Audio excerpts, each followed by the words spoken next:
Manus flat on the canvas. We are ready to rock and roll. Second round of action. There is a cut on Manus. Jesus. Martial arts. Yeah. Like my man B-Hop, who got dropped out the ring last night. I need a little judo baby. I need me a little judo baby, and let's do it, Ron. Let's hit me up. I see you were filming. Actually got a face for radio. That's got a face for radio. That's nice. Martial arts. Chat. Martial arts. Hello, welcome to Martial Arts Chat Podcast. It's the final show for 2018. Thank you for all the fans, friends of the show, everyone that helps make it possible. It's our annual award show tonight, fourth year in a row for us, and some fun categories to get through, including Fight of the Year and Finish of the Year, and Who Had a Year to Forget. I imagine after last night's performance, Johnny Bones Jones won't pick up that award. That'll be the first time ever on this podcast. But let's, before I introduce the panel, let's shout out the sponsors. Thanks to the guys at A1 Fight Gear. A1 Fight Gear use the latest cutting edge boxing gloves for professional and amateur fighters, gym enthusiasts and kickboxers. So local and national gyms in the UK, do yourselves a favour and go check out a1fightgear.com. And if you want to get into shape, get back into shape, get all set for the new year, new me and all that, go to beastgear.co.uk, use the coupon code MartialArtsChat and you can save 15% off your purchases. They've got core sliders, straps, barbell pads, all sorts of strength and conditioning programs at different levels to suit your needs. So beast your goals for 2019 with beastgear.co.uk. And finally, we're also sponsored by the MMAtakeover.com. For the real MMA rankings, visit MMAtakeover.com or visit them on Facebook or on Twitter.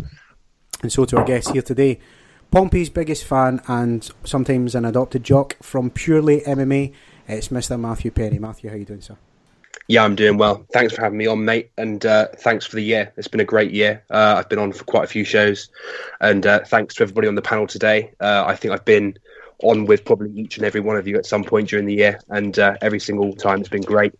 So a great honour to be included in the end of year show. So here's to a great 2019 as well. Cheers, John. Cheers, man. From the main event and the greatest thing coming out of Lubbock, Texas, the always entertaining Mr. Kevin Jones. Kev, how you doing, mate? I'm doing good, man. And it's unfortunately getting cold up here, so I am bearing the cold weather. I got a Bloody Mary and a Lone Star Light beer, brewed for Texans in Memphis, Tennessee. So I'm ready to rock, and I'm already rolling. Good, man. From Fight Talk Scotland, it's my man Don Wilson. Don, how you doing, mate? I'm good. Always fun to do these end of year shows. A few beers, bit of chat. Let's go. Let's do it, man. My brother from another mother representing Juice MMA, it's Mr. Victor Vargas. Victor, how you, amigo? I'm good, man. I'm good. Good, man. A pleasure to have you on as always, mate. And always over the top and under the influence from MMA on the Rocks, it's Mr. Bill Welker. Bill, how you doing, sir? Cheers, John. I'm doing well. Thanks for having me on. I'm sipping on a Irish coffee right now. The way I make it is an Olympic-sized swimming pool of whiskey and just a pinch of coffee. That's it, man. Definitely. Representing MMA Fight Bible, Crystal Palace's biggest fan, which I hear is actually a vodka out in the States. Chris Allen. Chris, how you doing, mate? Well, there's no need to laugh, by the way. Someone's got to support them. Thanks for having me on. Yeah, looking forward to doing the end of year award show. Listen to your last year's one, and yeah, thanks for letting me be part of it. Appreciate it. Awesome, man. From the only corner worth checking out, it's Mr. Bob Carson from Carson's Corner. Bob, how you doing, sir? Hey, it's great to be with you guys. I think this is my second or third year on the panel for this show, and it's a pleasure. Awesome to have you back on, sir, as always. Representing MMA latest, and he's fought through the snow to be here. It's Mr. Dave Noseworthy. Dave, how you doing, mate? Sorry about that. Very well, sir. Very happy to be here. I'm really stoked to be part of the panel. So I really appreciate the invite, and I'm really looking forward to this. Awesome to have you on, man. And finally, from Scotland's greatest podcast, maybe besides this one, it's IMKP's own Darren Kinloch. Darren, how you doing, brother? John, thanks for having me on, man. This is great. It's my first time on the award show. And just sitting here with a bottle of Bucky, so... Oh, hey. He's out staging it all. So hopefully this gets lit. Yeah, man. That's the rocket fuel right there. Let me share that love around. I tried to drink a half bottle of that when I was like 16. It took me 2 hours. I was like, fuck this. Never again. Hopefully I'll try and fight my laptop at the end of the night. Indeed. Okay, guys, we'll start back to front. Fan questions, because we've had so many coming in, and it's up to you guys to pick a winner from this. Let's just dive straight in. Let's start with Twitter. At MB Reed is asking, name a sport where there is no performance enhancement. Name just one. Pro football, soccer, NBA, they are all doping. Ooh, I don't know. That's a tough one. In honor of Scotland's least favorite pastime, according to John Boy McElroy, I'll go with golf. There was a guy named John Daly that used to drink and smoke while he was playing in the professional tour. So maybe golf. I was talking today actually. There was when I finished training as coach. We were talking about baseball, and we were like, when did baseball start getting tested? Because of the whole Barry Bonds thing back in the day. But we were like wondering, because you sad are apparently about baseball these days. I'm like, fucking when did they start testing? Because baseball players go from like absolute units to skinny guys. They're all over the scale. So you wonder what's going on over that place. Is billiards considered a sport? Oh, it's huge over here. I guess, right? Well, if you're going to do UK sports, you're probably darts is absolutely huge. Yeah. What about UK green bowling?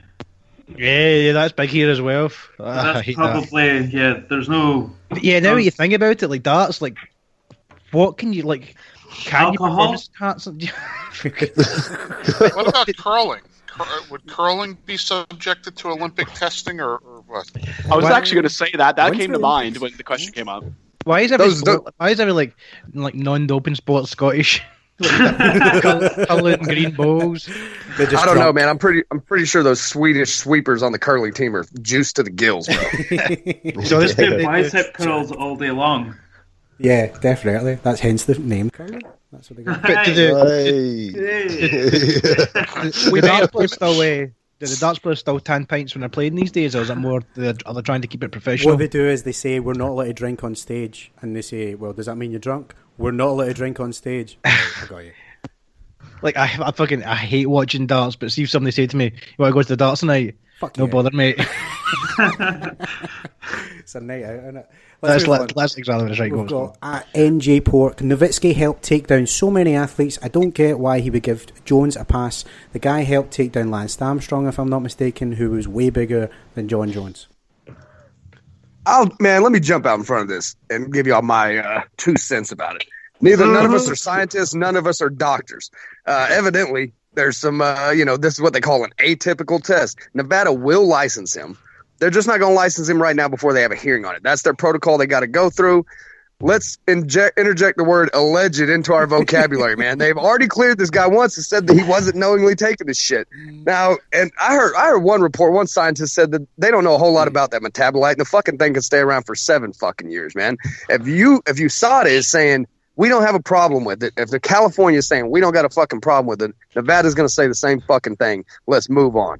That's my 2 cents. Now bash my boy John Jones. I'm in the same boat. It's like they don't play size. They're not UFC fans. Like I've watched hearings in Las Vegas, and they thought the UFC was boxing. They had no idea who Dana White was. It's like it's to them you're just an athlete that's passing the test. They're not playing any size. If he was doing anything that like they didn't agree with, he wouldn't be there. That's the way I see it. Amen. And don't get me wrong, but I love to disagree with Kev when it comes to John Jones. But I can't disagree with him here. Like we, as a group of MMA like fans and watchers from the outside, we do not know all the facts, and they are doing things the correct way here. And you can't punish the guy twice for the same thing. So as much as we like to, have a go at Jones for being a cheater, he's already done his time for this. So it's unfair to punish him again. Yeah, no, for sure. I think like when it comes to this sort of thing, it's like the vast majority of commentary you hear on it from whether it be the media or fans or whatever, a very small percentage of them have any science background. And I feel like this stuff is just so complex. Like, I mean, the vast majority of people commenting on it don't truly know the science of even what they're saying. So basically what I'm saying is like I'm on board with where you guys are on this. You get into something. When you go. I'm completely the same with this. It's easy to jump on the bandwagon and call Jones this, that, and the next thing. But at the same time, like you said, these are governing bodies and they're separate from the UFC itself. So I don't see how they would get around that. Does corruption exist? Yes. Yeah. But I don't know. In this case, it seems like it's a residual. Yeah, exactly. This is a government-ran thing, man. They're not looking out for John Jones several different occasions, man. Come on. The thing is, a person in the lab, for all we know, doesn't even have the name on his ticket. They've literally just got sample 0458, whatever the fuck it says on it. He tests it and passes it on. He's probably, the amount of samples he's testing that day, probably doesn't even care who it is. Yeah, but if you get a sample that's constantly bubbling over, you've got to pretty much know that that's John Jones's one, right? It's melting through the glass. I heard his sample was 90% cocaine. Yeah.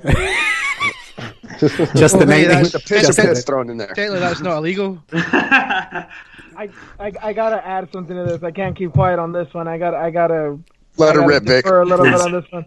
We gotta keep in mind that John Jones has a lot more money than about 98% of the UFC roster.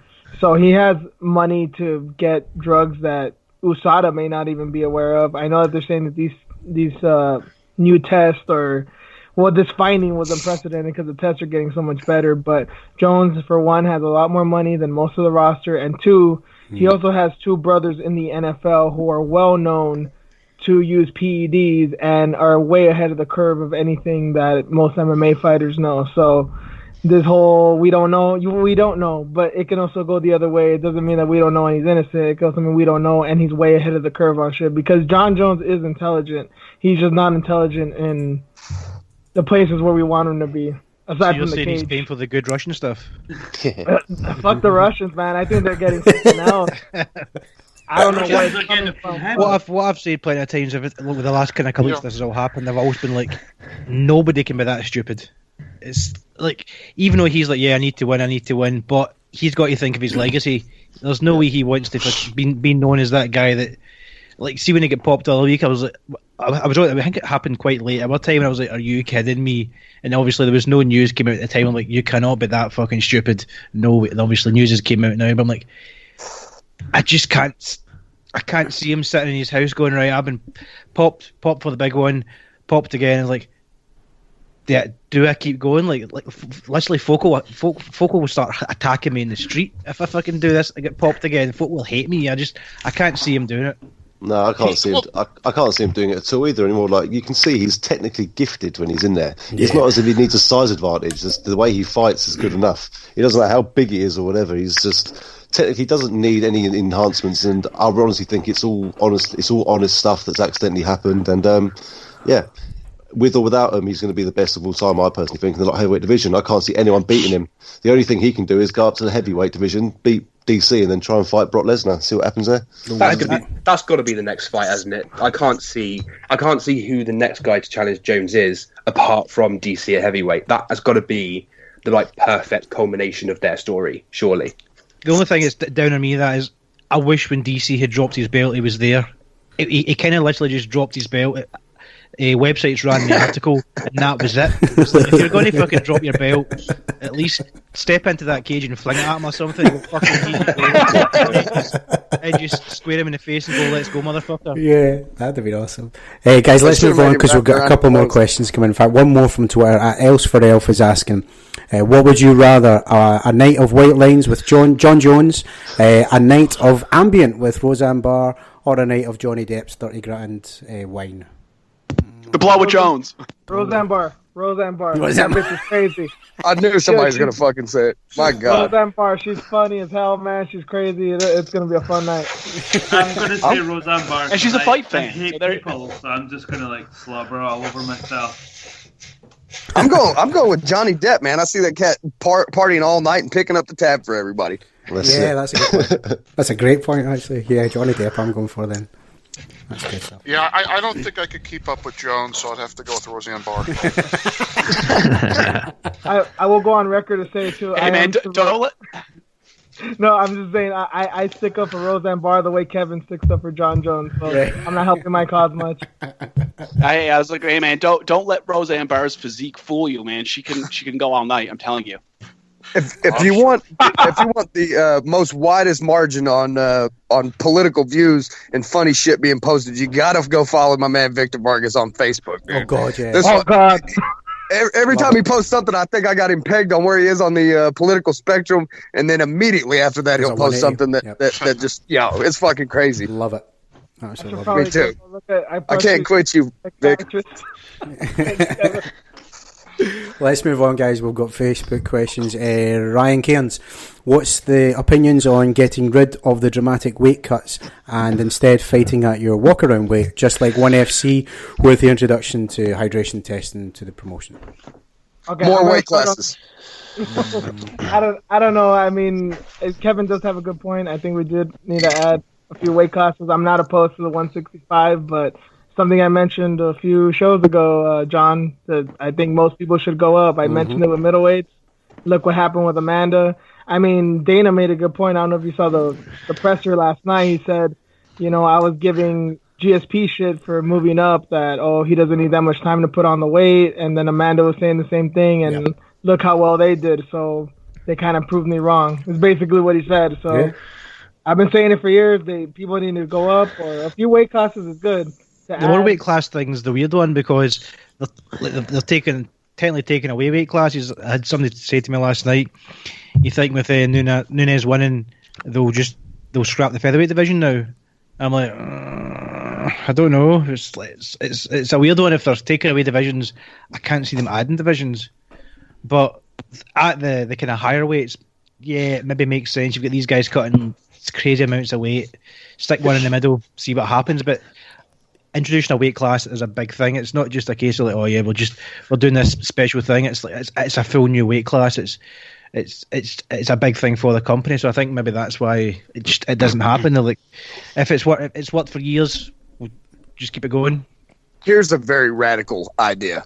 Let's move the weight classes around. Now, I mean, I know it's not going to happen, but if we move to more traditional weight classes, it'd be easier to add them in. Adding in the weight classes the way they are now is a little more tricky.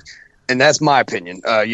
But hell, to reiterate what Victor was saying too, man, boxing, people go up in weight classes. And I know that's where his belief in that is based on why he says it all the time for years. They always go up. They've been doing this for over 100 years with the gloves on it. Everybody goes up in weight. That's just what they do. And, it's about time they figured out that in the MMA world as well. Yeah, I wish they would somehow. Go ahead, you guys. No, I'm sorry. Go ahead. No, please. Okay, Go ahead. Yeah. Real quickly, I was going to say what they should do is the state should be consistent with the weight cutting rules and practices. For example, here in New Jersey, you have to weigh a certain percentage of your contracted weight within a certain time of the fight. So you can't weigh 10 or 15%, whatever it is. If the states would just adopt similar rules, it may make it easier for the fighters out there to cut weight. And ONE FC's doing something like that, I believe. And I know one of the organizations in boxing has started doing the check-ins a week of the fight.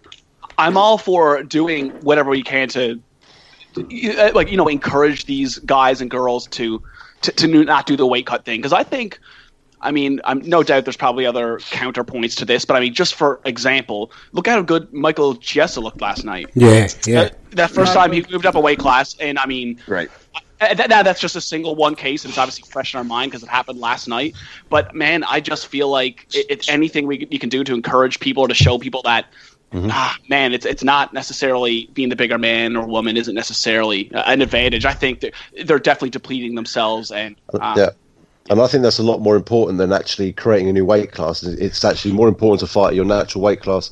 And the problem with creating a new weight class is it's been tried and tested slightly with the women's division. Like, they're struggling to fill the featherweight division for the women. And if they just make, I know less women, they say, getting into MMA, but if they make a new division for the men, are they going to struggle to fill it or lose other fighters from different divisions?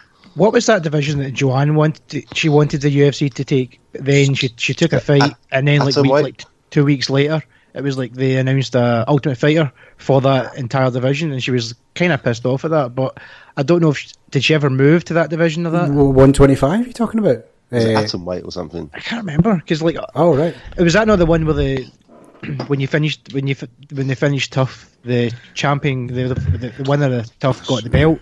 There was no that wasn't a contract because of the new division. You went to. Oh yes, I think he's talking about the new girl, Macy Kyosan. Did they not pull her belt off her for pulling out recently from a fight? Oh, Nico Montano. I thought that was the same person, but I couldn't remember. There's that many fucking divisions. No. Well, Nico Montano got stripped because she didn't make weight, but the new Tough winner, the Macy Kyosan, she won featherweight. but she just accepted a fight at bantamweight. So basically, that last season of Tough with the featherweight girls, like none of them are going to stay at that weight. So it was basically for nothing. Yeah, it was useless. Yeah, yeah. You know, a lot of people, they don't like, have a problem with catchweight fights, but I'm not one of them, man. I wouldn't be opposed to seeing more catchweight fights trying to test in the water, and mixing up a wee bit that way. Let's move on for Facebook. Kieran Ora is asking, is Canelo's career down the drain with De La Hoya, regardless of the pay? I don't know. Someone clue me up on why. Regardless of the fucking pay, the fucking dude just signed the fucking biggest goddamn deal in all of sports history. He's the highest paid athlete ever on the planet. What the fuck are you talking about? Yeah, and he gets to fight the likes of Rocky Fielding, who he just knocked out in 3 rounds. Everybody's entitled to take a day off, Bob. He just fought 2 wars with Triple G. Yeah, I'm not disagreeing. I know. I think that's just some De La Hoya hate because, exactly what Kevin said. Canelo is rich like a motherfucker right now, and that's basically independent of De La Hoya. He really doesn't need him anymore. The zone deal, and that the zone deal is really gonna change shit up because guys like Anthony Joshua, what's the guy Usyk? There's a lot of guys on there that are up and coming that they're gonna get their name on there, and I think they're gonna have their own little fan base just on that network on the zone. A lot of people are gonna start flocking to it, I think. And Eddie Hearn's signing boxers like crazy over there, and he's dipping his toes in the MMA water with Bellator. The fucking story, since it's an award show, the story of the fucking year is things changing over to a digital platform, and all the old pay-per-view models and however they're making the money over the UK and everything. All that shit's going away, man. More shit on free TV, more things online, dude. Yeah, there's a lot more boxing here in the UK on actual normal TV. WWE. Ever since I've been a kid, has always been pay-per-view. Generally, it's been like you pay for one, you get one free on the Sport Channel. But with their $9.99 a month, the WWE Network, I'm like, who the fuck's paying £15 for a pay-per-view when they can spend less a month? So it's like the whole digital thing is a little better. But then it comes down to the same thing. You've got your Netflix, your Amazon, your Hulu. It's like you're going to end up, if you want to watch these sports, watch TV shows, watch the movies, it ends up being quite a hefty fee every month. DAZN, I fucking hate saying that, but they do have a decent lineup of stuff. Like there's a lot of good fights and stuff, and it covers wrestling, boxing, MMA. It's a good service. It's gonna keep growing too. It's gonna get even better. I'm a big fan of DAZN. Yeah, but my only question is DAZN. There's reports that they have under 35,000 subscribers at this point. They have to average a lot of subscribers to cover the cost of some of the signings of these guys. I think with their services that they're putting all these shows on that generally folk would easily have found their stream. It's good to have them all under one roof, but it's still easy to find a stream for your random Russian MMA promotions and whatnot, especially in the UK with Bellator. It's like if you want to watch Bellator in the UK, you've got to wait till like 3 or 4 days a week, even sometimes after it's aired. Most fans will just grab a stream the night of it because who wants to wait? Yeah. If I can bash the texter one more time before we're done with this deal, the man has been the lineal middleweight champion. He's unified belts in middleweight, and he currently holds a belt in the division above that as well, man. You're not going to win the gloves. Yeah, Kieran, I don't think you're winning the prizes, mate, for sure. Let's move on. Michael Riordan, do we think that the UFC will get rid of USADA going forward with the disappearance of one of Lesnar's tests? I'm getting more and more skeptical about how trustworthy they are. Well, that's easy. They just re-signed their contract with them, so that's a no. We can move on from that one.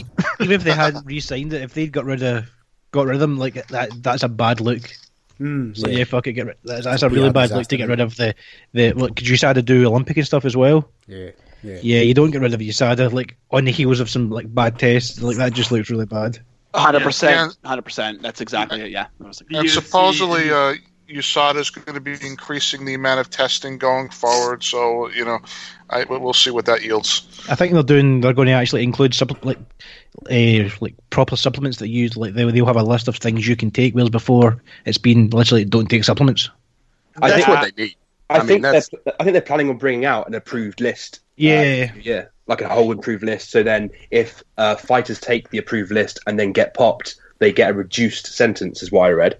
Yeah, I think we're just going through a whole lot of growing pains right now. It's like, I guess it's in the embryonic stages because, I mean, I can't even. How long has USADA been in effect for now? UFC? 4 or 5 years? About 3 years. 4 years, Three years. That's a meaningful period of time, but I would just say that, I would say that I'm optimistic about them improving things going forward. I'm not totally pessimistic about it. I'm interested to see what the next couple years give us. And someone tell me what the fuck a picogram is. I mean, I've heard of nanograms before. Picogram got to be smaller than that. What the fuck is 7? It was getting smaller and smaller when Jones was describing it, wasn't it? I watched it on Joe Rogan's the other day, and he was like, he knows all about the picograms. Man, he did such a bad job of explaining that. Like every time he talked about the whole salt in the pool thing and breaking up the piece of salt, he gave a different number. One minute it was like 30. He's like, you break it down 30,000 times, and then the second time he said, he's like, you break that piece of salt down 58 million times. I'm like, there is such thing as playing the tape back. Numbers are hard. The real question is, I'm wondering, are they going to add dick pills to the list? Are they going to go through a line of dick pills? I knew you. Oh, yes. I knew somebody had to bring that shit up. Hey, as man, John got some personal problem. He's normal. Dick pills, man. Dodgy dick pills out there. Definitely. Well, Jesus Christ, if you had a coke problem as much money as this guy got, you'd probably have erectile dysfunction too, Vic. Yep, that's your uppers and your downers right there. It's all about the steroids. It's the coke, man. Non-performance enhancing substance. I beg to differ, my friend. Alleged, though. We've got to get back to that. Got to get back to that word, alleged. That needs to go on the goddamn clip show. The clip, buddy. Definitely. Let's move on. We've got Kyle Joe Myers. It's a weird one. How does every athlete prefer cutting weight? I get mixed stories. And there's only a few videos of people using hot baths. Yeah, none of us, I don't think, are athletes, did. I don't know. I've cut it a few times. I'd be lost on that. I know, man, from interviewing people before their fights, and these smaller guys, dude, they cut a crazy fucking amount of weight to get these lower weight classes, dude. I've saw me day before a fight in the gym with like fucking black bags on, hitting pads. You should not be doing that, though. No, that was like my last one. But generally, if I'm cutting weight, I'm amateur, so I don't like to cut too much. I lose the weight, and then maybe cut 2 or 3 kilograms the day before. And I'll just do it with an Epsom salts in the bath. Like, a bath as warm as you can go without actually burning your skin. 20 minutes, and that's you.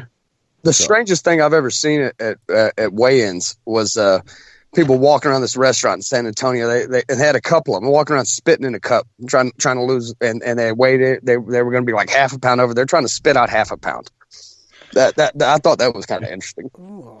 There's tons. Like, remember the UFC? The guy was on the bike in the sauna and then collapsed outside of it. Oh mate, just type in Chris Cyborg suffering and weight. That's just so. It's like a horror film. Can you imagine the actual strain that these fighters are going through, and then actually having to fight the next day? It's just ridiculous. Yeah, like you're literally on death's door, and you're having to go in there and just go do Mortal Kombat with someone. Mm-hmm.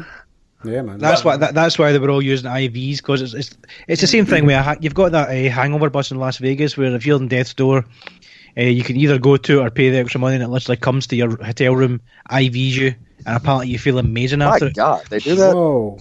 Oh yeah, they have like party buses, like these. You can it's like a if you ever seen like one of these party bus things, and it's IV like hangover cure bus. And apparently it's like instant hangover like as a way. I know my man Victor Vargas gets around. I wanted to ask him, man. I've been the auction bars always hook me up when I'm in Vegas, but I don't know if that's a mental thing or what. Do you know anything about IVs in Vegas, Vargas? I actually do know. I've actually never been to Vegas in my life, so that's God. Yeah, but I felt the aura around your face when he said about IVs at a hotel room in Vegas. I know Kevin's psyched for that shit right now, but yes, that is a thing. They get a doctor or a nurse to go to your hotel room. They give you IVs and like some juices and stuff. And I think when I heard it came out, it was about $300 for the hotel room visit. Yeah, it's not cheap. Wow. I wonder if they make home visits in Lubbock, Texas. It's worth a Google. That's it, mate. Tom Heffernan. Anyone ever heard of him? He's asking, If you get What's up, Tom? He's asking if you get locked in a triangle by Paige Van Zandt, would you just stay there forever? Probably, yeah. I'll play devil's advocate, man. I think Paige Van Zandt's kind of got her face is kind of small for her face, and it reminds me of a chihuahua a little bit. And this is gonna sound bad, but she reminds me of a chimp a little bit, especially when she cries. That's why I could never get over it. I never saw her as hot. I'd see her cry, and she looked kind of like a chimp, and I was like, oh my god. That sounds a wee bit like Roseanne Barr. Talk to me, mate. I don't know. I'd work my way back into closed guard. Now that he should get one of the awards for saying that. Yeah, I think this whole show best response of the night. Let's move on. Derek Bowe. Yeah, anyone ever heard of him? Shout outs to Derek Bowe, my man. He's asking, how does the UFC fix the judging situation? And if the answer is entirely new judging representatives, what steps are taken in cooperation with each respective commission to ensure the selection process yields a remedy? That's some big words, mate. Fuck, I don't think judging's ever getting fixed. I think baby steps for now. I think the commissions really need to adopt the new rules. And if you don't adopt the new rules, just adopt the new judging criteria. I think we've seen some better decisions in, I don't think there was any real bad decisions last night. California's adopted the new rules. Right. At least to adopt the new judging criteria would help because it's a little bit easier to understand. I still like the half-point system, but I think we're still a ways away from that. So baby steps, adopt the new criteria, and then we could talk about half-point system in a few years, maybe. Well, there was one judge last night that gave Arlovsky the fight 30-27. Oh, yeah. So aside from that person, I forgot about that. Yeah. Adley Bird, who was that? I love the idea of a half-point system. We only got 3 rounds. I say it all the time. You can't afford to drop a round in this deal, man. It's 3 rounds long. These are not long fights. A half-point system, and we're watching 5 minutes of action, dude. It's a long time. Kevin, exactly. I was about to say that too right before you said that. Chael Sonnen did a thing, like a video, like a month ago, and he had a good point. He was talking about the rounds, and then some people say, oh, they want 3-minute rounds, but I feel like that's kind of, you're just biting off boxing. Boxing and Muay Thai has 3-minute rounds, and it's striking, so it's a little bit different. So people say, add 2 minutes because of grappling. Well, why not just add 1 minute? Have 4-minute rounds. It doesn't seem like a lot, but at least the fights will go by quicker. There are already 12 and 13 fight cards. It's a long-ass night. Yeah. And condensing it down to 4 minutes, it's like, well, your attention span, you can focus a little bit more, I think. Maybe some of these judges just... they're looking at their phones and at the side of their screens and shit when they're watching the fight. So maybe that's shorten the rounds a little bit. There's definitely a middle ground that they can find on the deal, whether it's shortening them to 3 and having more of them, or shortening them to 4. Dude, I really like that idea.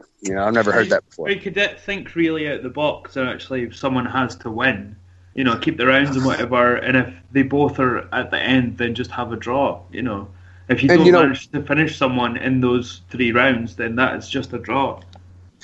That's I don't know if that's the way to go, but if we remember back, in the Pride days, we had a 10-minute round and a 5-minute round, and they judged the fight as a whole. I wouldn't be opposed to just judging the fight as a whole.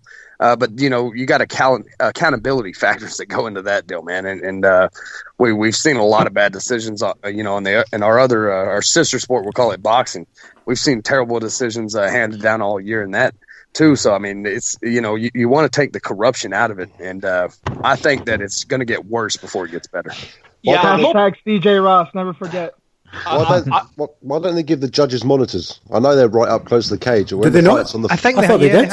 Each judge has a monitor. I might be wrong, but I was reading up earlier about some organisations and maybe UFC, they don't have monitors because they don't want it to be a biased opinion from a camera angle. Oh. Yeah, we were talking about that today too, about these decisions in some boxing the other week. Why are the judges still in? It's 2018. Why are we still sitting right next to the ring where you can hear the commentators? You can hear everything. Why don't we isolate these guys? Influenced a lot. Yeah.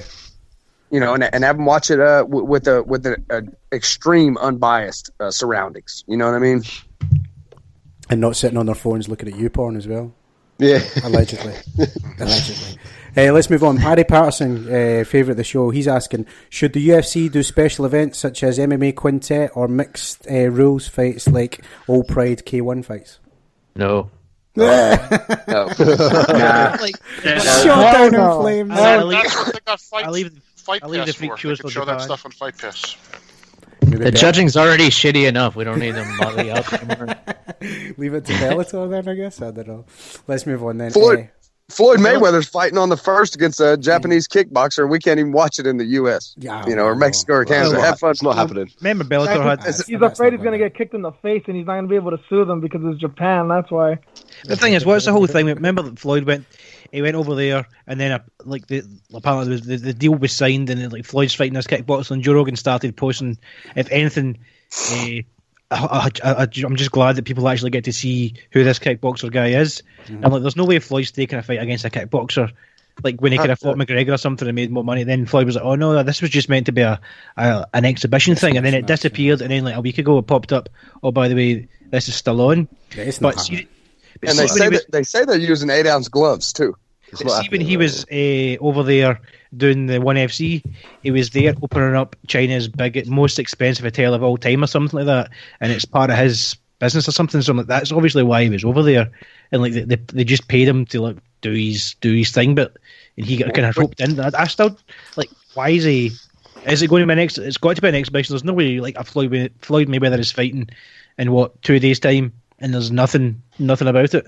It's got to be a business, like just a business guy thing. Like, the two of them will go in there, tap gloves, do some exhibition stuff. It's not officially sanctioned, technically. I don't think it's going to go on any records, I read. No, there's not going to be on records, and there's no judges either. So it'll just be like you get an MMA. You'll get an MMA. I've saw a couple of them when it's like an MMA exhibition where two guys just start doing subs to each other and rolling and stopping, and it's got to be something like that. It's glorified sparring, isn't it? Yeah, that's all it'll be. Yeah. Or like in Thailand, it's really common to see like what's called demo bouts. You know what I mean? Oh. Yeah. It's more just like about showing off some flash. I feel like it's going to be, like you guys said, somewhere in the middle between a glorified sparring session and some sort of demonstration bout. There's no way Floyd Mayweather's fighting a kickboxer in 2 days and literally nobody's reporting it. That just wouldn't happen. Yes. It's weird. It's going to be like Enter the Dragon, where they just let the guy kill him. It's going to be like a video that goes viral. I actually used to live in Japan for a short period of time, years and years ago, and they are crafty sons of bitches, man. So this could be a setup. Yeah. Yes. Okay. See, this isn't just racism talking. I know this because on my Roseanne podcast. Ball's back. Here we go. Because on my podcast, my co-host Rena Parsegan, she's from Okinawa, and she always goes on about this. And this is my main thing when I first heard this fight. I'm like, this is so surprising because Mayweather's not gonna one up the Japanese. They're the notorious one uppers. And now it seems like everything's on its terms, but the Japanese are crafty like that, exactly like he just said, man. They'll find a way to scam you out of something, just like the Pride deal. UFC thought they were going to get all these fighters. Yeah, they got $65 million and just got a video library. So like sick, yo. That Yakuza does not play, and I'm blaming NAFTA for not being able to watch this fight too. Trump needs to do something about this. Let's move on with Matt Kane, who's asking, is retaining the same willingness to duck, dive and evade lawmakers and governing bodies to put on events a component which made the early UFC such an underground success, now harming the current reputation of the organisation? What a sophisticated-ass question. Wow. When you're a fight promoter, you got to get shit done. You know, I used to say back in the day, man, how you know this guy's a scumbag? Well, hell, he's a promoter. But thinking about it from their side too, man, promoters got to deal with a lot of bullshit. Not just flaky fighters, but fucked up government shit. And their job is to get shit done. Well, it cost Dana White $6 million to move the fight to California, and I think it would have cost him a lot more if the fight actually got cancelled. Yeah, I'm not necessarily and the thing about that, like from the promoter side of things, it's not that it's underrepresented in MMA media. It's not represented. Period. Not. Don't get me wrong. I'm all for the fighters. I think they're all underpaid and so on and so forth. But there is something to be said for being on the promoter side of things, the promoter's perspective. And Chael Sonnen's commentary on the game does a really good job of giving the perspective of both the fighter and the promoter. And when you hear him talking about what it is to run a promotion and what they have to go through, it's a lot more complicated than what people give it credit for. And yeah. Fair play, man. Last one then, Samuel Sweeney from Facebook. When it comes down to the basics of all MMA, what discipline do you find helps the most and why? And a bonus question, favourite fight of all time from everyone. Oh, I hate that question, man. It's so hard. Favourite fighter or fight? And we're all racking our brains to figure out the favourite fight. So you're in your question with that, and you have the whole panel silenced. Well, I'll say the first one that comes to my head, just I think is straight off the top of my head, is Rory McDonald versus Robbie Lawler. Now that was a good fight.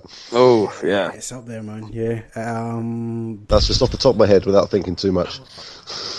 And that's at the bottom of my list too. My favorite is Condit versus Lawler, and I actually think Lawler versus McDonald too is really overrated. But I'm like the only person on earth that says that. So you're a hater. Here's one for every. Fight, but the one I picked was, I remember like early days I was watching. It was a Couture Silva. It's when when he flung that overhand, whatever it was, and caught Silva. I was out of my seat shouting. I was like, it was amazing. But it was like you were thinking, oh, Couture's he's stepping up weight. He's fighting this big heavyweight champion. And instantly, the guy's legs are away. I'm like, Tim Sylvia. That was an amazing. I loved watching that.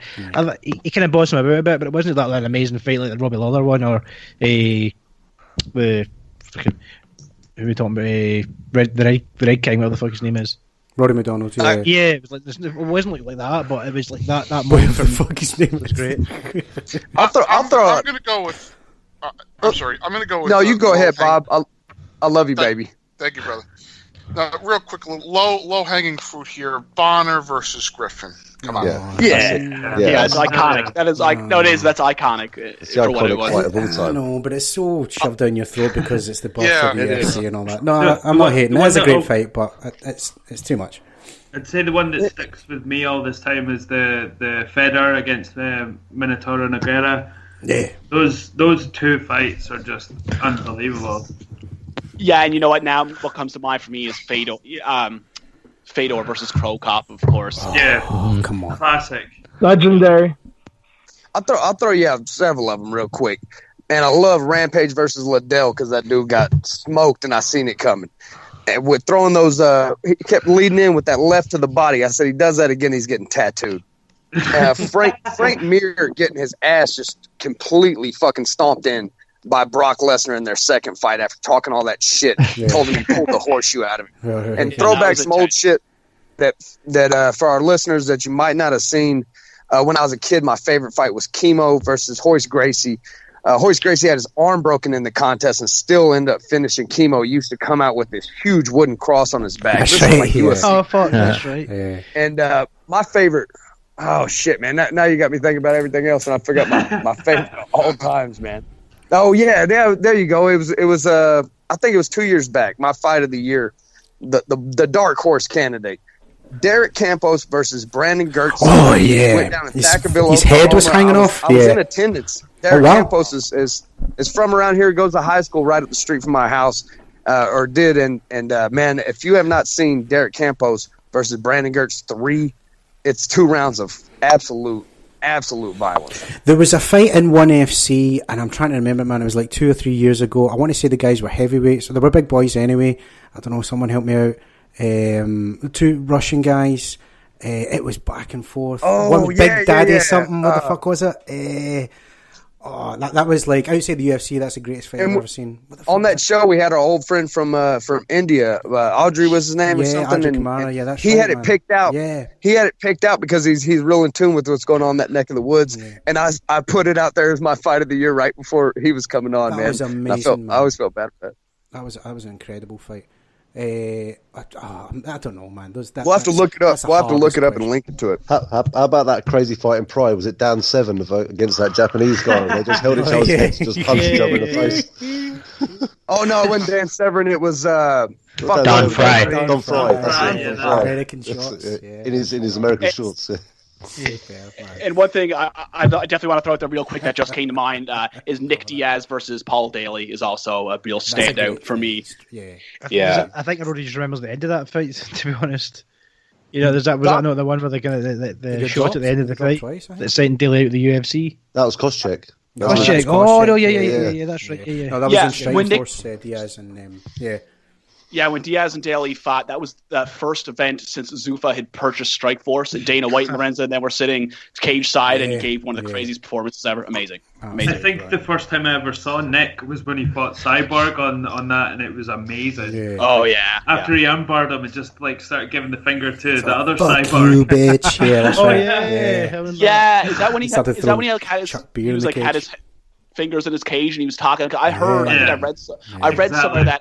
I think I read somewhere that there were certain people in the crowd calling him out and like giving him shit the whole time. And he looked him right down. Doesn't give a fuck, man. He's legit. I think he said that to Cyborg actually, to his wife at the time. That's right. He did. I think he made her cry. A controversial pick may be Nate Diaz, Conor McGregor 2. Oh no, love it. It's love a good fight, yeah, man. Yeah, it's up there. Except for Conor running half the time. Yeah, but you get it. You get why, like you, man. Guys. I'd probably be more willing to swallow it if that was the first fight and there wasn't the first fight at all, and that was it. But with the first fight in mind, it just felt, I don't know. Changed your mind a bit, right? Yeah. Fair play, man. We need to pick a winner from all these questions, guys. You want me to run through some of them just as a wee reminder? Yeah. Can we just quickly chuck in Du Choi versus Cub Swanson? Oh, no, that was great. Oh, fuck yeah, man. That was a great scrap. Oh, yeah, good. Let's see what we got. Tom Heffernan, if you were locked in a triangle with Paige Van Zandt, would you just stay there? Derek Bowe had a good one. How does the UFC fix the judging situation? Matt Cain is retaining the same willingness to duck and dive and evade lawmakers, now harming the current reputation of the organisation. Sam Sweeney, favourite fight of all time. Michael Riordan, do we think that the UFC will get rid of USADA going forward? I don't think you were keen on Buddy Parsons MMA Quintet Freak Show. Else for Elf, what would you rather? Lines with Jones, Ambient with Roseanne Barr, Johnny Depp's 30 gram wine. That's my winner. Yeah, I was just about to say. You know what? I'm gonna go. I really like the John Jones question. That I liked it more, not from the question point, but from the reactions from everybody. But I'm not picking that one. I love the Paige Van Zandt. That was hilarious and it was short and sweet. I don't like that one. I'm going with the last question. That's my first vote. Favorite fight of all time? The favorite fight of all time, man. It's subtle, it's simple, and then I enjoyed it the most. What say you guys? Yeah, I'd agree with that. I'd agree with that. I'll go with that. I'll agree with that as well. Yeah. I'm a contrarian, so I'll say no. But I really mean yes. You like that Paige Van Zandt question, don't you? No. Super. There you go, Samuel Sweeney. It sounds like you're the winner, mate. And it was, when it comes down, it was 2 questions. It comes down to the basics MMA. What discipline do you think helps most? But bonus question, favourite fight of all time from everyone. Nice one, man. You nailed it. I don't think we answered the first part of his question. What was the first part? Just what do you think? The I don't know, what is it? When it comes to the basics of it, all MMA, what discipline do you find helps the most and why? Aikido, yeah, that's Steven Seagal shit. Wrestling by far. Wrestling. Master no touch. Maybe arm wrestling. Yeah. Maybe nude wrestling. Steroids. Yeah. Steroids. How's your steroid game? Yeah. I think kendo is really. Did you say a kendo? Kendo. That's what I heard. Fighting, isn't it? You like kendals while you're in the cage. Kendo with a kendo. Stick fighting is very underutilized in MMA. Oh yeah. There you go. Whole new meaning to the term sword fighting. Samuel Sweeney, you're a winner, brother. You win a bunch of goodies thanks to A1 Fake Gear and beastgear.co.uk. Now, time to move on to some categories, guys. We've got fighter. Fighter. We've got fight of the year. I know the hot one mentioned is Gaethje Poirier. I mean, I find it hard to argue. But the one from me, and I was talking last night, I had the pleasure of being back on IMKP with Darren. And hell yeah. We were saying, man, Ferguson Pettis is the one that I just put on when there's nothing else on, or if I want to just relive a fight from this year. El Cucuy, man, there's a story going into that as well, because it had, you could argue it had as much violence as Gaethje and Poirier, but with the guy blowing his knee out, he's back 5 months later, he's stripped of his title, he's in the co-main event. Pettis got his swagger back for this fight, man. I think he was rejuvenated for this one. Like I said, man, it's the fight I rewatched most from this year. and for what it's worth, it's my fight of the year. But I'll come to you guys one at a time for like this one. We'll start with Kev, man. I'll start with you. Kevin Jones, tell me your pick for fight of the year in 2018. I'm agreeing with everybody, man. It's Dustin Poirier versus Justin Gaethje for me. This is a year that we didn't really see a whole like a definite couple of fights to consider. But if you wanted me not to pick that, I'll pick my boy Derek Campos again. He fought Sam Celia. It was a hell of a fight. He lost a split decision. Go look up Derek Campos, Brandon Gertz 3, and watch Derek Campos versus Sam Celia. Give Bellator some love, baby. Bellator some love. Fair play, mate. Let's hear the thoughts next. Matthew Penny, your pick for fight of the year. For me, it's Ferguson Pettis as well. It's possibly because I think I've always picked Gaethje like last year, and like 2 of his fights were possible fights of the year. So I'm a bit tired of his fights being always the same thing, and he just doesn't care about defense. And also the fact that Ferguson is just an absolute nutter as well. And as you said already, the way that he came back with his injury after such a little amount of time and put on a performance like that, where he was just an absolute mentalist. Fight of the year for me. Fair play, mate. Don Wilson, let's hear it. Your pick for fight of the year, mate.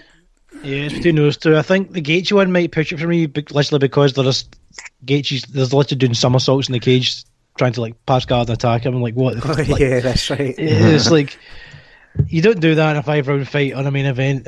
But as you said, the whole come back from injury, it's a really hard one. I'm going to go with the Gaethje fight. I think that. Fair play, mate. I've watched that multiple times. The Tony Ferguson one at the time was amazing. I did rewatch it a couple of times after it, but the Gaethje one is the one I went back to the most. Fair play, mate. Fair play. Let's see, Bill Welker. Let's hear your pick for fight of the year, mate. Yeah, my pick is Gaethje and Poirier. I think you can't get a more entertaining fight. But since that one's been kind of talked to death, I want to give my honorable mention, and that's Lando Venata and Matt Frevola. Because that was just a fucking. It was such a crazy fight. Both guys got dropped so hard.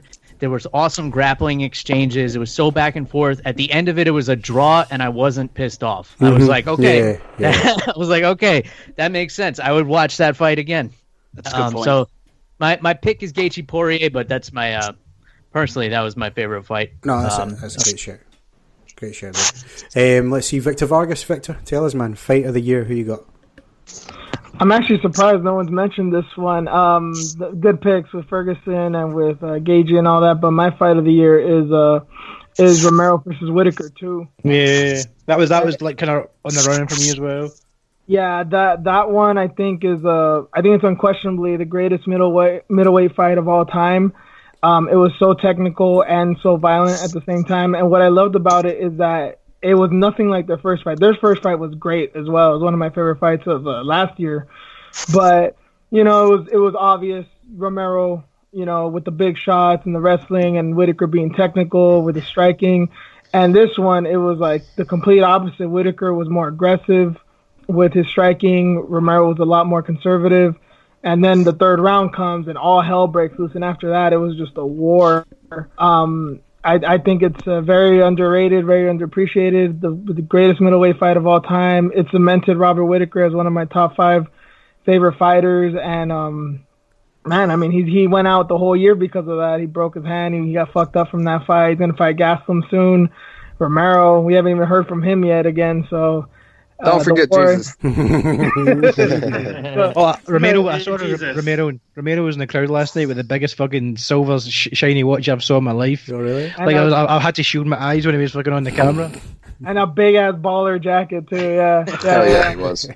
Yeah, but yeah, that's my pick. Romero versus Whitaker, the rematch. That was great. And I know a lot of people thought Romero won. I haven't actually seen it since that day, but I really should, because I remember just the memories of it. It was great. I still thought Whitaker won when I saw it, but maybe I should watch it again and see if it really is a draw or if Romero won, as most people said. But that's my fight of the year. Good shout, mate. Darren Kinloch, let's hear your pick for fight of the year, mate. It's hard for me to see past Ferguson and Pettis because just of the situation that I watched it in. I was watching it with people who hadn't watched MMA or the UFC before. Right. And it was a great fight to sort of break down, and it was technical and it was fun. They were laughing and smiling, and it showed the fun side of MMA and the spectacle side of it. And regardless of the blood, like they saw past that as well. But And we got to see elements of old Pettis as well, Yeah. and Ferguson just being even better after what he came through in the last 6 months. So I just think as a whole, that fight was just amazing. So Ferguson Pettis for you, mate. Fair play. Chris Allen. Chris, tell us your pick. Fight of the year. What you got? Oh, I'm a bit stuck between two at the moment, quite recent. Just to be a little bit different. Well, my official vote would be Ferguson Pettis, but my favourite fight of the year is actually Jung versus Rodriguez. Yair Rodriguez with his amazing finish in the last minute of the fight. And my second, and my other one would be just recently the Dan Hooker fight versus Barboza. Oh yeah. It's very that's one hell of a shout. I know. That would be my. How tough is that favourite guy, fight. man? That's the fight. Yeah, just seeing someone take that much damage probably shouldn't have taken that much damage. But the thing is, if you're intelligently defending yourself, then why should the ref stop the fight? Yeah, I suppose too tough for his own good, maybe. But so your pick is Ferguson Pettis, though, right? Officially, Ferguson Pettis. Yeah, but my favourite fight was probably the Hooker fight. Yeah, that was a good scrap, man. Mr. Carson, Bob, tell us your pick for fight of the year, mate. Yeah, well, Victor kind of stole my thunder. I was going to go with Yoel Romero versus Robert Whitaker, but I'm gonna switch it up a little bit. I'm going to say Jacare versus Weidman. That's something that's a fight that we spoke about on the UFC 230 panel, and there was a great fight, great back and forth battle. Weidman was winning arguably the first couple of rounds, and then all of a sudden Jacare comes out and hits him with that shot, and then he falls down, and Big Dan didn't stop the fight, and then he had to hit him again, and it was just. But overall, it was a really, really good fight. I think that catapulted Jacare forward, and now possibly fighting not Adesanya, but another top-ranked opponent in the middleweight division. Yeah, that was a good scrap, man, for sure.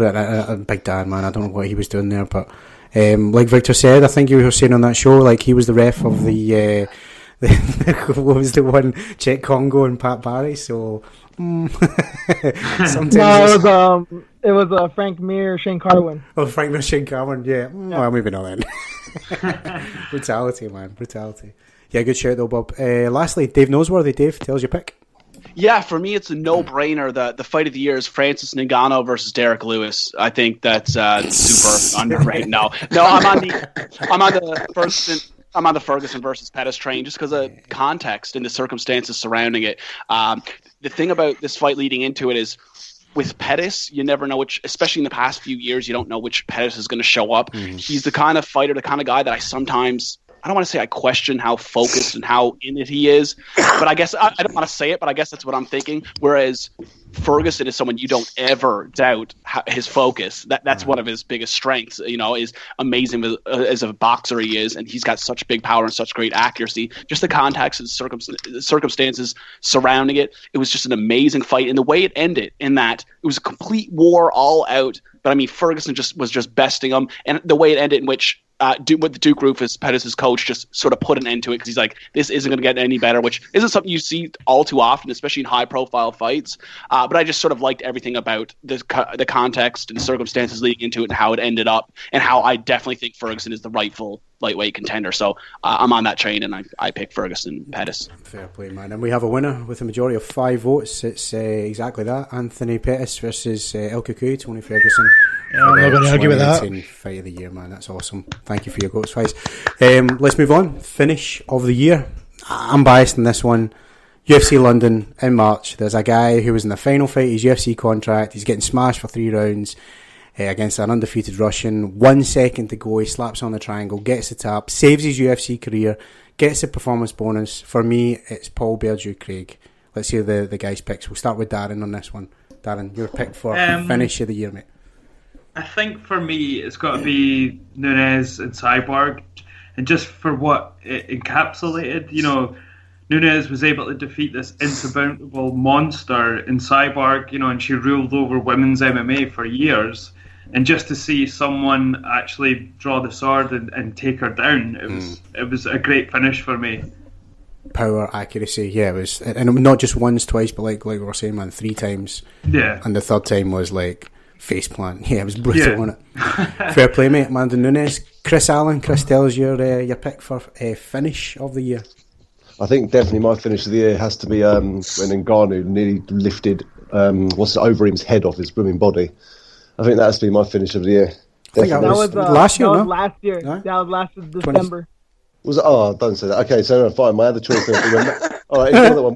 When Matt Brown dropped Diego Sanchez with an elbow against the cage. God, I don't want to be the. Was that this year? I'm going to shut up. It might not have been either. I'm not sure though. I'm sure that was this year, wasn't it? I don't know. I need to It Google is that.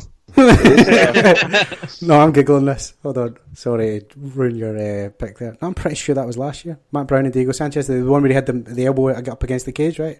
Yeah. I love it. Just talk amongst yourselves.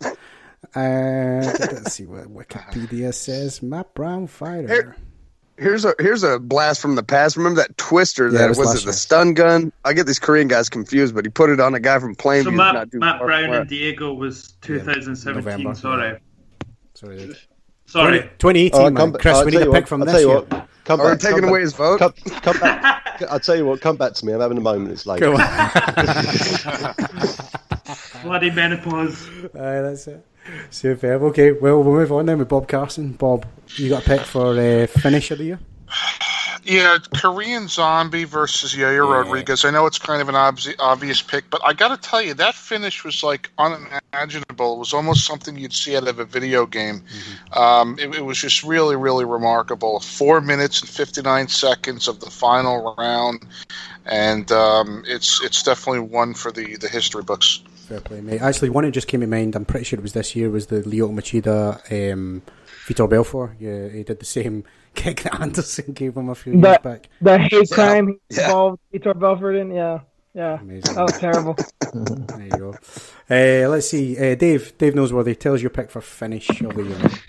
Yeah, you know what? I'm going to go with Nunes and Cyborg just because I've always been a really big Nunes fan. And like I said earlier on at the beginning of the show, I at least gave Nunes a chance to make it interesting, but I never foreseen it ending like that. And I don't know, I can't be quoted on this, but I mean, I think she hit 6 shots in a row, if I'm not mistaken. Like just the accuracy on someone that there was an article that on MMA fighting that came out where they asked 16 female professional fighters who was going to win in that fight, and not one of them picked Nunes. All 16 picked Cyborg. And if go back and watch that fight, because I watched it this morning, and it's just the.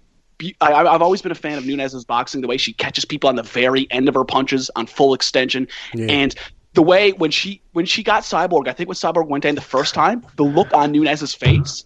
She just sort of like had a smile on her. She's like, it is like you could tell she had her, and she's like half smiling when she just lets those shots go. And the way it ended with that overhand right, and she just walked off.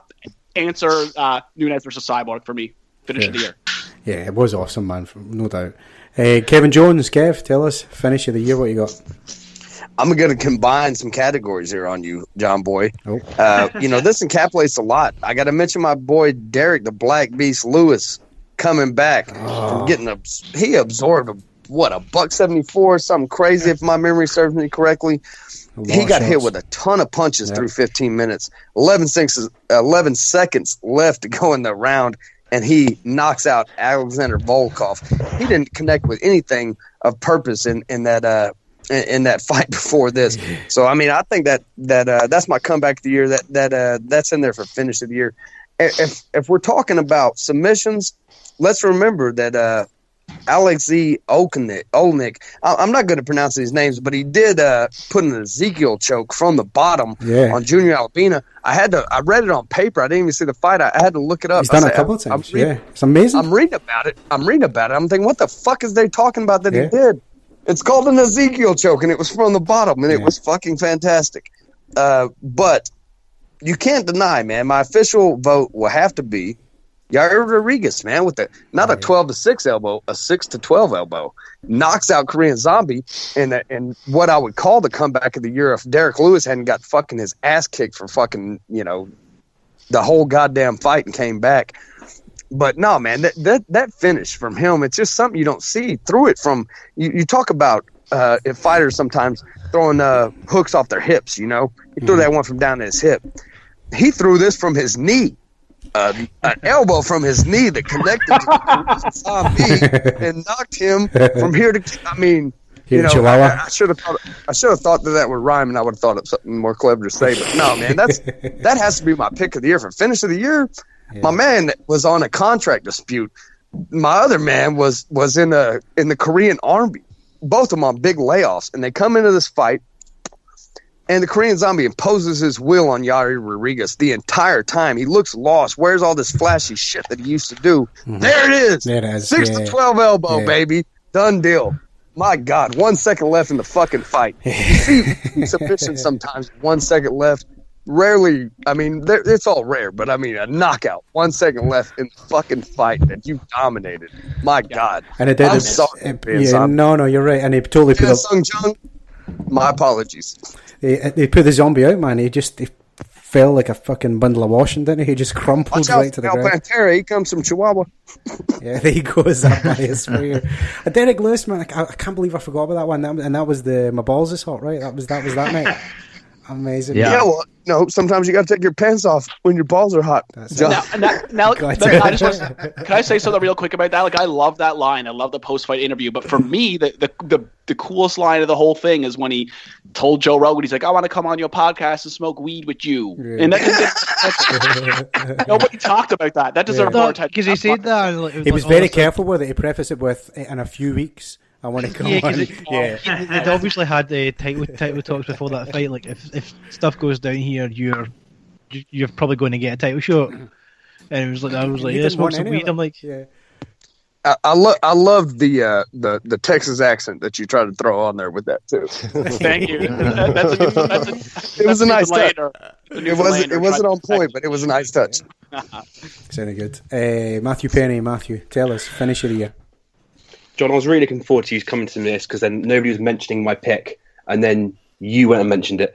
So thanks for that. So my finish was Makeda's front kick KO to Belfort, because it was just the way he crumpled when that kick landed was just so beautiful, and it was because of the whole thing about Anderson Silva doing it, and we seeing it again. It was an absolute beauty. But he just bowed, right? What a martial artist! He just knocked him out, bowed, and was like, "That's it."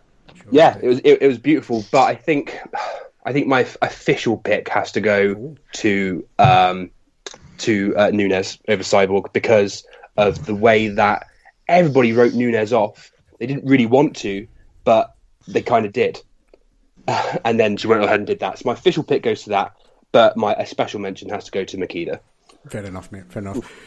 Don Wilson. Don, let's hear your pick for finish of the year, mate. I hadn't picked mine. I was like, right, I'll wait and see what happens last night. And like instantly, like I was like, yeah, it's got to be the Cyborg Nunes finish. Like the night before we put our picks out, and Cyborg's lying flat in the ground, we're facing the mat. I'm like, that does not happen. I even said, like, when have you ever saw Cyborg hurt? Like, I can't remember the last time I saw Cyborg, like, probably in trouble. It's been a while. Did Holly Holm rock her? I don't think she did she? Like, no, they caught her, but I don't think she was rocked, no. No. So it was like, and to get it finished like that, I was like, oh, you've got to. But then, as you said, Paul, that was like a career-defining moment. That was on the brink. I think he had talked about, like, hanging up after that. That's right, yeah. I'm like, but I think I've got to go with the Rodriguez elbow. Even after I've never saw, or even it's been a while, I haven't saw like the social media presence of a knockout like that. Like every outlet had videos of it.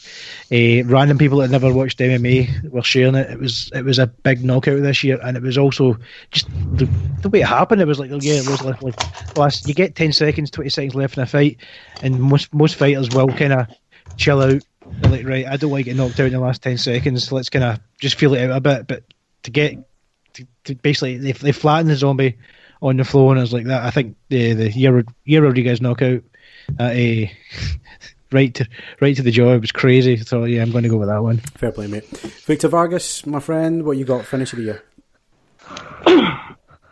Sorry, guys. Okay. Before last night, my pick was Rodriguez versus Korean Zombie. That's what I had posted on my podcast. That was my pick. It was incredible, obviously. But yeah, it's Nunes.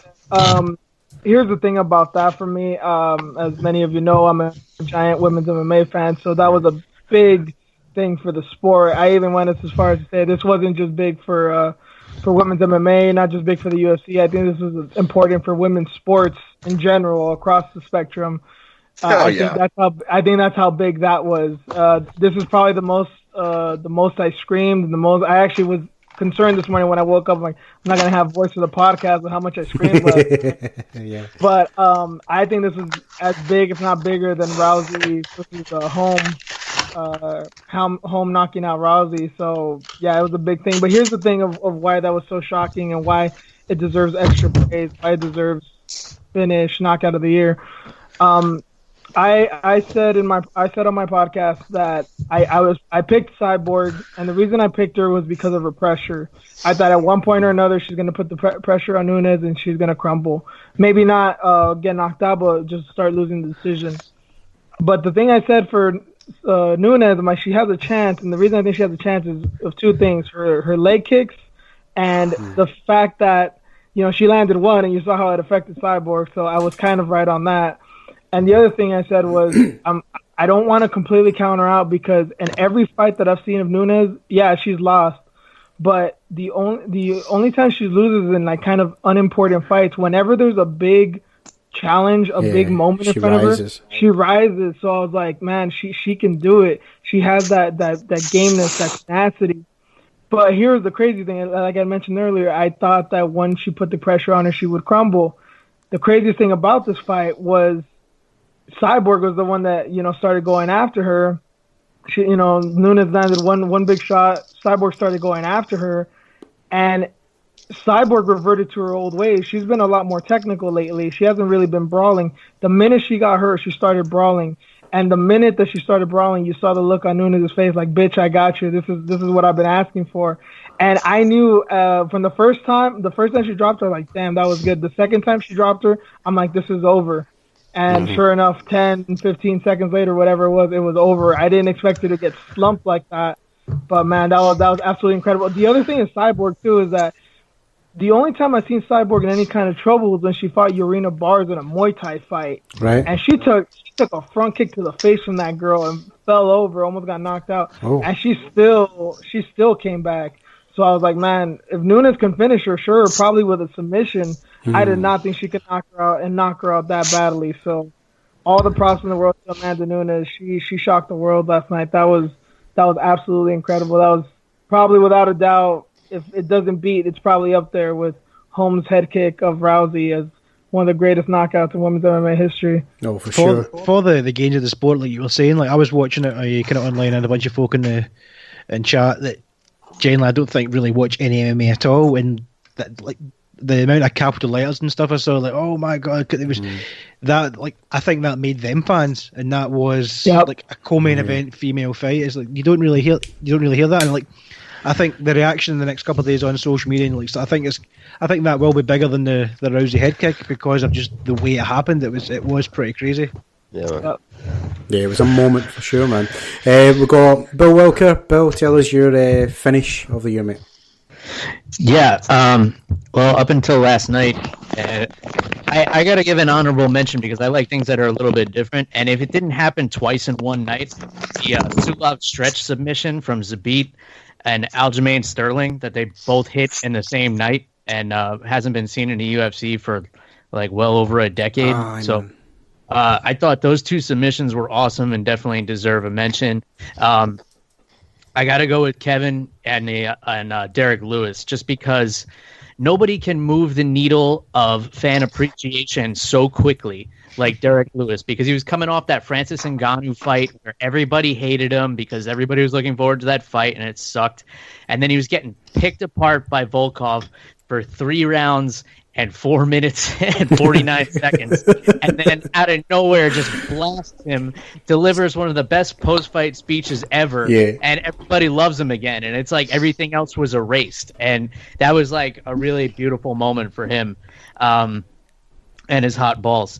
I love the duality of your answer too, because it was, Derek Lewis getting it done. One, first, if it didn't happen in 2 nights, I thought you were talking about, things with females, man. But if it didn't happen twice in one night, then it didn't count. But my man Derek Lewis gets it done in 11 seconds, and it counted, didn't it? It always counts. And it erased, 25 minutes of of mediocrity that we all just instantly forgot about. But I think my official vote has to go for Nunes just because she single-handedly probably destroyed the featherweight division. We may never see because I don't know what you do with that division now because you can't justify a rematch with Cyborg and there's nobody else in the division. If Kat Zingano had won last night, you could maybe justify her getting the shot against Nunes because she has a win over her. But but for right now, like this is her moment. She closed out the year with an epic highlight reel knockout of somebody she wasn't supposed to beat, and just that moment of her with the 2 belts on her coach's shoulders saying, "I fucking did it." That's an epic moment. Like like Vic was saying, for women's sports and for sports in general, that was just. I don't think you could top that. I don't think you could finish 2018 in a better way than she did. So that's my official vote that Amanda Nunes gets the finish of the year. Well said. We're coming back to Chris Allen. So Chris, what you got for us? Should we just go for Yair Rodriguez and be done with it? Right. Bam! Please! I'll tell you, that is my official vote, but I just want to put a shout out to when Ortega knocked uppercutted Frankie Edgar early on in the year. That was something else. Yeah, that was some sort of finish as well. I felt sorry for Frankie, but no, I'll go with Yair Rodriguez and if we can edit out that last bit, that'd be great. I'm not promising anything. Let's see. So I'll have to do a quick count here. So Yair Rodriguez gets 1, 2, 3, 4 votes. Amanda Nunes gets 1, 2, 3, 4, 5 votes. So there you go. Finish of the year by 1. No! I should just stay quiet. Viva Mexico! There's the Lioness. The Lioness takes it with 5 votes. Amanda Nunes, finish of the year, 2018. Awesome stuff. Guys, one more bit of business before we wrap up is Year to Forget. And if you asked me this time last night, John Jones was picking up that award again. But, I mean, given how easily he dispatched Gustafsson, got his title back, it all seems rosy back in John Jones land. I don't know who you pick. McGregor, maybe we were mentioning. Let's do open floor for this one. Let's hear it, guys. Who we got? You know what? This is going to be kind of a weird one, but the only thing that kind of stuck out is Kevin Lee. I know he beat the shit out of Barboza earlier in the year, but he was overweight, and he's been going on about this 165 thing, so that wasn't really a good look. He's supposed to get a good win over Iaquinta, a guy who was way ranked below him, who he already lost to, and then he ends up losing and is really like bitter about the decision. People kind of turned on him even more than they already had. So Kevin Lee was looking real hot, at the beginning of the year, and it just came all down to some unfortunate circumstances. So in a weird way, I guess I'll say Kevin Lee. I'll just want to jump in because I'll just say I 100% agree with that. Like Kevin Lee was a super hot commodity leading into this Iaquinta fight, and I think it's, at least in my opinion, a situation where he sort of bought into the hype a little bit. I don't want to read too much into it, but if you can recall his walkout for that fight, you could tell he had put some thought into that walkout and what he was going to do and how he's being presented. And I remember watching that with my family. I looked at it, I was like, man, he's really sort of putting a lot of thought, well, at least putting some thought into his walkout. I just question his focus. It's like, I don't know if his focus is here, whereas you see a guy like Iaquinta, head down, he's going to be there, he's walking out to do one thing, and I think he's got a lot of wind taken out of his sails. So I just want to say I want to piggyback off yours. I'm going to go with Lee as well. I had to do a bit of research for it, but Volkan Oezdemir has had a really bad year because obviously he was tipped to be the next one to take over the light heavyweight division, lost to DC, and then lost to Anthony Smith this year. Oh, yeah. So he's 0-2 this year. Not much else for him to do. So that's a year to forget for him. But I'd go and accept Kevin Lee as a pick for a year to forget as well. I would go for another commodity is the obvious choice is Conor McGregor. This year we just saw his stock really tank, especially with the Khabib fight. He looked off on every aspect, out with the fight and in the cage, walking down there. He just didn't look like the same person at all, and I think a lot of people were on board with Conor right up until that finish over him. And I think it just made all the stuff that people went through with him up until that just a bit more sour. And I think his stock is just kind of tanked severely. Yeah, I got to agree with that. I think that Conor hadn't fought in almost 2 years. There was a lot of trash talk going into that fight. Conor dehumanized Khabib, talked about his father and everything like that. I mean, granted, they got a lot of pay-per-view buys for that 2.6 million. But he didn't look good, and Khabib knocked him down. Khabib won the stand-up in that fight, so it was a really, really humiliating loss. He tapped out to neck crank or choke or whatever you want to call it, but it was some people argued it was a pain tolerance submission, and it was bad. It was just really, really bad. His stock definitely went down, and a lot of people really, really, I think. Kind of said, was all this necessary on his part? That he didn't back up anything, and it was definitely not a good year for him. Yeah, because me and you, John, were talking about was the New York thing this year? Stuff moves that quick, and then maybe so you've got your New York thing, which that was Conor McGregor, the biggest star in the world at that time, sports and stuff, and all of a sudden he's flinging stuff at buses, he's arrested, and then building up this fight, huge fight, and then for the fight to go the way it did. It's hard to argue that he's had a fucking terrible year, but at the same time, the guy is absolutely loaded. And as soon as they announce another Conor McGregor fight, the whole train starts kicking in again. This is it. Yep. Man. Does anyone really want to see another Conor fight though? I don't.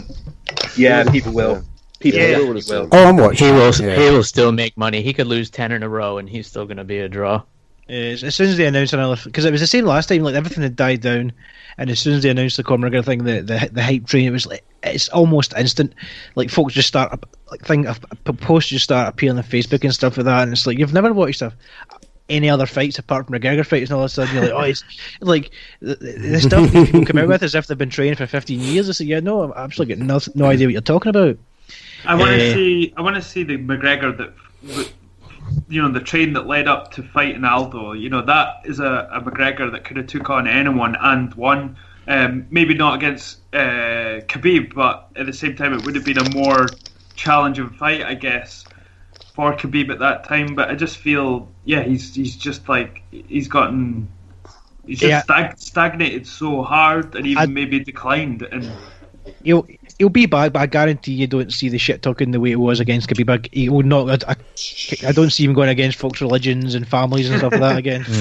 I'm a Conor fan. I'm a really big fan of him when he's in fight mode. But even I saw him when he was in the build-up to that fight, in the press conferences and stuff. And I just said he's trying so hard to be offensive, so hard to make it personal. And it was before that one, he was sort of offensive, but it was natural.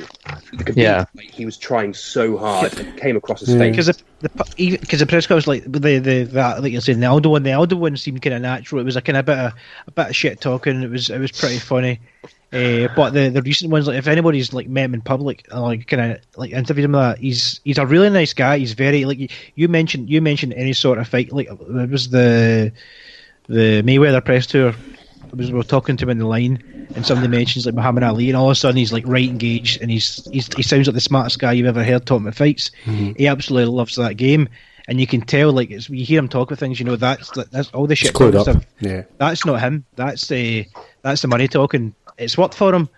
But, it worked in this though, man. 2.5 million. It obviously did work. Yeah. But the whole even the fans, I don't think liked the shit talking. It was fun to begin with, and then it became off-putting. Yeah, it was this is kind of getting a bit much. I suppose if he'd won that school fight, bag on stage, it may have been a different thing. Yeah, that was that fight and was shit talking all these family folk. That's what you get. The fans are like.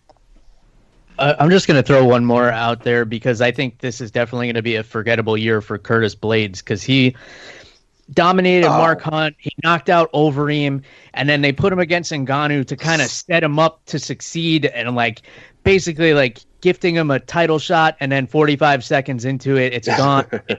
And, he was so close to a title shot, and now his only 2 losses are to Ngannou, and it knocked him so far down the ladder. I'm sure 2018 is not a year Curtis Blades is going to want to remember, and it's probably going to be very forgettable for a lot of people too, because he won't be sniffing that title in 2019. Nothing. Shit happens when you fight a Frenchman. Yeah. I'll tell you, my one for me has had a really bad year, and I'm going to count December 30th as the year because that's pretty much this year.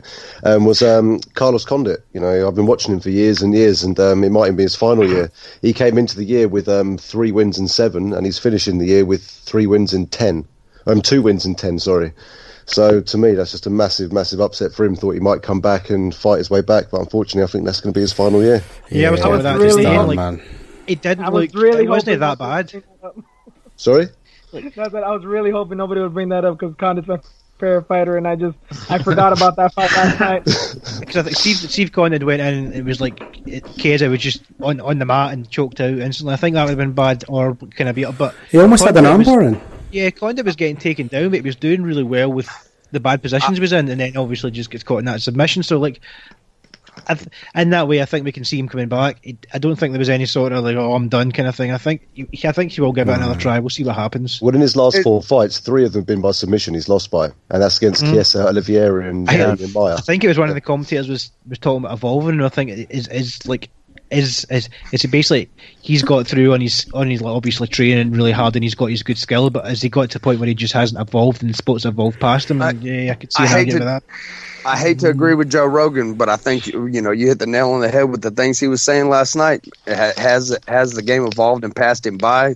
But also, when you have an employee and you think he's got 1 foot out the door, he's going to quit. You go ahead and put 2 foot out the door for him. You know, and fighters fall into this a lot.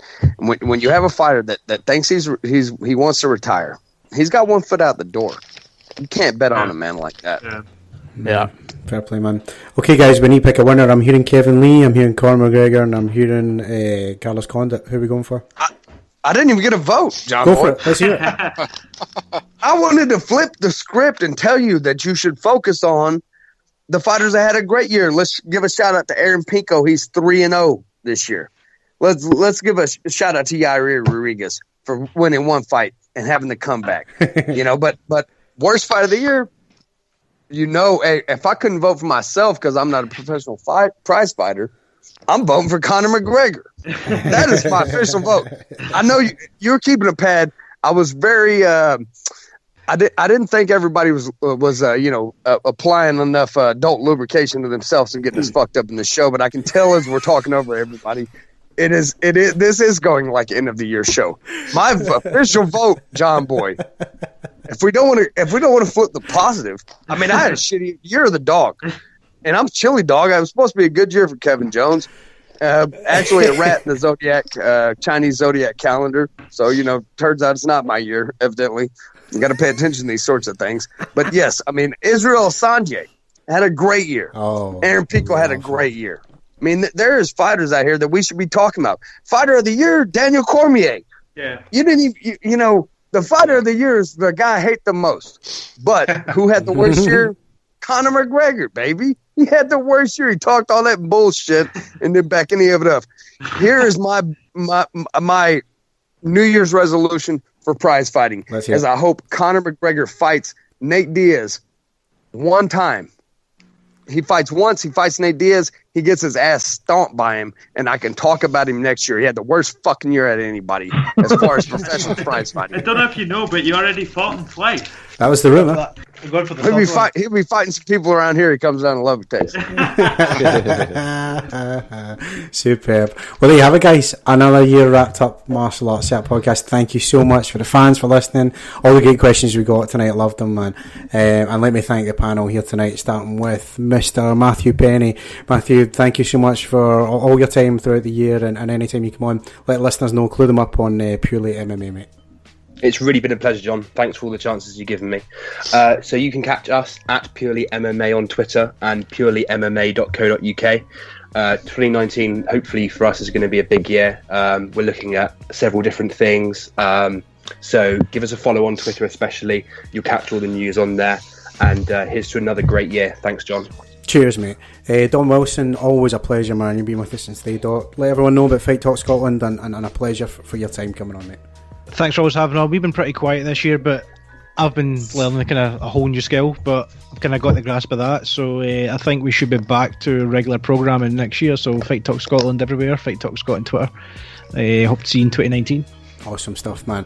To Vargas, thank you so much again for everything. Anytime you come on, it's always a pleasure, mate. Let everyone know about Juice MMA and the podcast and all the good stuff you do, mate.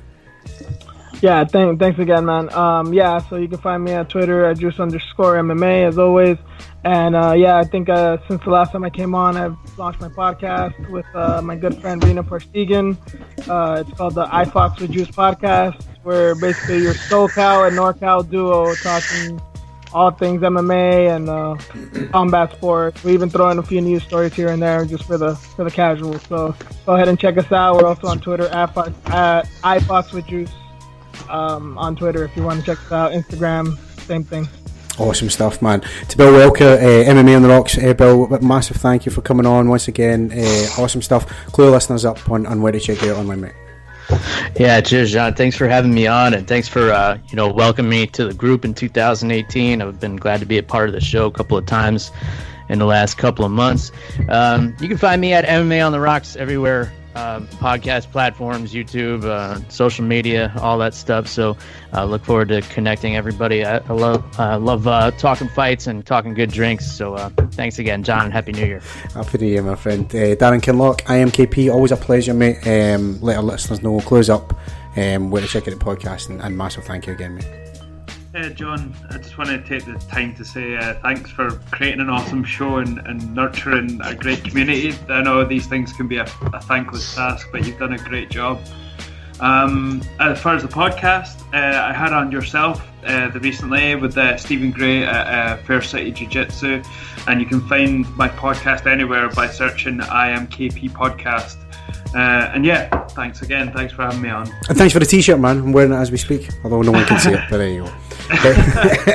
To Chris Allen, Chris, always a pleasure for to get your time, man. I'm glad I brought you into the podcast world, and it's great to hear your chat. Thanks for coming on and let everyone know about MMA Fight Bible. Yeah, appreciate it, John. There, thanks very much, and especially thanks for setting it up. Obviously, when you're at a touch and go situation at the moment, so yeah, definitely appreciate that. I'm not long set up, so it's MMA Fight Bible on Facebook and on Instagram, and from John bringing me onto this, it's inspired me to do other things, so watch this space for next year, and hopefully you'll have more things to bring you. Excited, man. Thanks again to Mr. Carson. Bob, always a pleasure to have you on, mate. Everyone's up in Carson's corner, and a pleasure to have your time once again, brother. Well, yeah, John, listen, I really want to thank you for everything you do. It's been a pleasure to be a part of the program for the last 3 or 4 years, and I'm hoping that 2019 will bring us a really, really good year and a lot of exciting fights and events to cover. I want to thank all the panel members, too. I really appreciate sharing this platform with you. Lastly, if you want to check me out, go to Twitter, twitter.com/Bob Carson MMA. And also on Blog Talk Radio, blogtalkradio.com/Carson's Corner. Thank you very much. Happy New Year, everybody. Awesome stuff, man. Dave Noseworthy. Dave, always a pleasure to get your time as well, man. Thanks for joining us tonight, and clue our people up on where to check you out, man. I really appreciate that, John. And again, thanks so much for having me on. Been on a few times now, and you're running an awesome program here, and I'm also a fan of it. So good job, and all the best to you going forward next year. But you can find me on Twitter, Dave Knows MMA. That's NOSE MMA, and everything at MMA Latest. I do a weekly short form podcast that comes out like clockwork every single week. It's on iTunes and the video. I throw it there on the MMA Latest platform and my own Twitter. So you can find me there. And thanks again so much for having me on. I hope to be on again sometime soon. Awesome stuff, man. Last but not least, my brother from another mother, Mr. Kevin Jones from the Main Event. Always a pleasure to get your time, mate. Thanks again for coming on, and thanks for always being there, mate. Clear people up and send you well wishes. One love to everybody on the panel, everybody listen to this. This is the best fucking show. You get such a difference of opinion, man.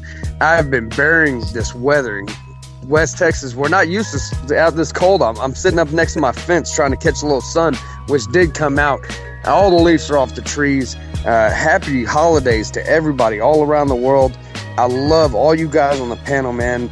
This is a highlight of my week. You can listen to me on doublet973.com every Sunday from 8 to 9, or you look up the podcast page if you want to hear what I say, but it won't be as raw as this, because what I love about the show, no FCC, And I can tell you, I am actually a fucking nut in real life. Follow the channel, Lone Star Beer Cans. Love you, kid. It's actually more like a pile behind my fence nowadays. Man, happy holidays. Thanks for having me on. And just to reiterate what everybody says, man, a lot of times this is a thankless task. And this is one of the best shows that you can listen to, man. There's no other podcast I've ever heard of where you can get an opinion from all around the world. From the old country to the new country, from the West Coast to the East Coast. Listen to all the accents, take everything in, and there's always so much more to say. But I'll leave you that. It's been a great day. Thank you, man. Thank you, everyone, man. I feel blessed. It's been awesome. And if you've liked this podcast, be sure to subscribe. iTunes. We're live sometimes every Sunday, sometimes not. 8:30 p.m. UK time, talking MMA. Go to facebook.com/martial arts chat. Give us a like there. Follow us on Twitter @martial arts chat. I'm John Boy McElroy. God bless and happy 2019 when it comes, guys.